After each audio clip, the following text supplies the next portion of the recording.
भाजपचा मुखवटा लक्षात घेतला पाहिजे की यांचा खरा मुखवटा काय. आता निवडणूक आहे, प्रचंड पाऊस पडेल, एवढा पाऊस पडेल, एवढा पाऊस पडेल, एवढा पाऊस पडेल की तुम्ही त्यात वाहून जा. या वेळी मात्र पाय खंबीरपणाने पाय जमिनीत रोवून ठामपणाने उभा राहा.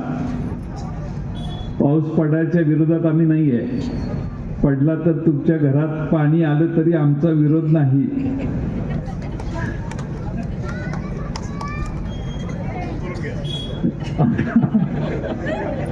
आंघोळ करून घ्या. हे लक्षात ठेवा की याने 5 वर्षाची तुमच्याकडून सत्ता हस्तगत करण्यासाठी हा पाऊस पडतोय. फार प्रेमाने पाऊस पडत नाही. आता निसर्गात ढगातनं पाऊस पडला तरी बाष्पीभवनानं परत तिकडे पाणी जातं वर ढगातनं, परत पाऊस पडतो. पाऊस पडायचा कधी थांबतो का?